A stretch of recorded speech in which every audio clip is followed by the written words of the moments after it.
followed. Go and join a band! And when the Desperate Bicycles did it, and I found their record at Rough Trade, it was like, geez, this is it. It was easy, it was cheap, go and do it! Who knew that you could actually ring up a pressing plant yourself and say, I want to press some records? You know, I'd grown up imagining that mere mortals couldn't do that kind of thing. Inspired by this homemade revolution, Scritti Politti, a band of communist intellectuals, were the next punk DIYers through the Rough Trade door. I went in with my own, our own song in '78, which was called Skank Block Bologna. That was on our own St. Pancras Records, named after the Young Communist branch of the Young Communist League that we were part of.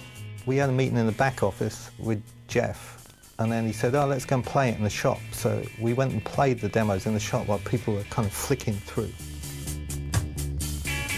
And he's kind of, did his Jeff thing. Well, and then he said, well, we like it, we'll distribute it. Scritti Politti took the Desperate Bicycles cover design one step further by printing the production budget on the record sleeve, which was, of course, made out of paper and assembled at home.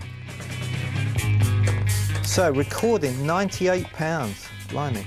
You had the up-to-date information, so you'd bang that information on the back of the sleeve of your record. The main cost was the pressing, 2,500 copies at 13p, done in Surrey. Mastering, 40 quid, labels, £8. So whoever picked that record up could then go ahead and do it. And we just stamped these on the kitchen table.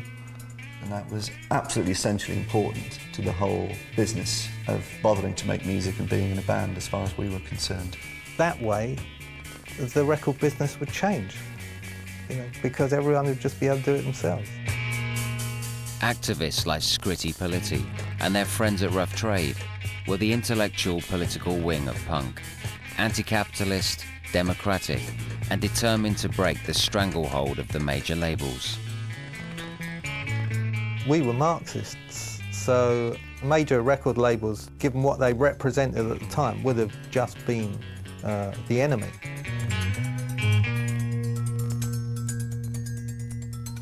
A debate brought sharply into focus in 1981 when one of the label's most radical artists announced a drastic change in direction. Well, really what happened was I started to have panic attacks, so I didn't realise that's what they were at the time. I ended up in hospital in Brighton. I hadn't spoken to my parents for very many years, so they got in touch and took me back to Wales, where I was born, and tried to help me get myself back together. And whilst I was there, I took the opportunity to take stock, really, of what we were up to. And I listened to lots of records that I hadn't really listened to before, black American pop music. So there was a discovery of black pop music and reading of lots of European thinkers, all of which ended up with me deciding that we should try and make pop music. Making pop music meant swapping the low-tech, homemade aesthetic that Scritti Politti had already pioneered on 2 Rough Trade EPs for expensive studio production and a slick sound.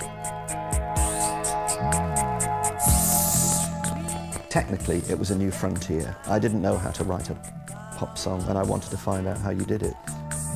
The resulting record was Scritti Politti's bid for chart success, but not everybody approved.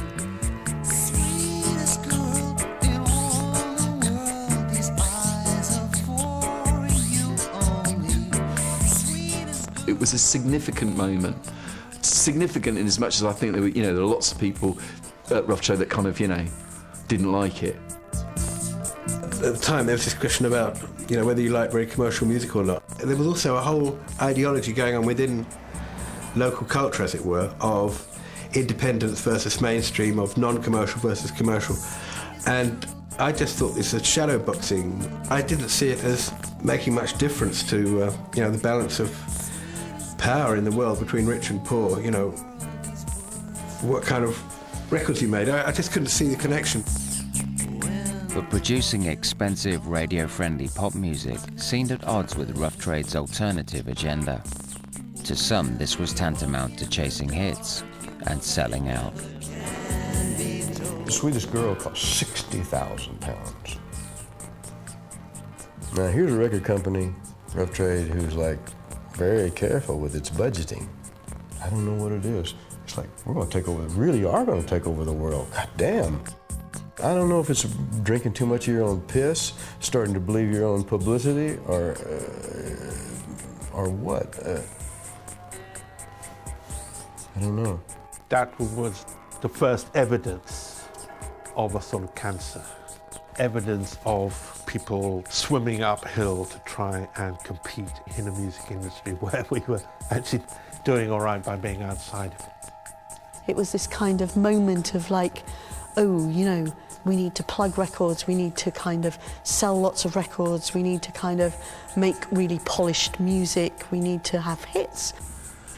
Well, this is a very interesting charge. I mean, I just don't think that I've ever gone looking for a hit in anything that I've ever thought about. I think there's a very different thing when somebody makes a hit and gives you a hit.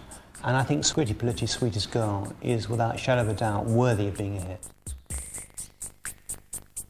The Sweetest Girl's highest chart position was 64 in 1981. It was.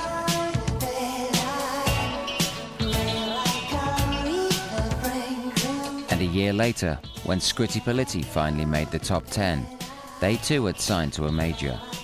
It seemed that the label couldn't deliver a hit, even if it had wanted one.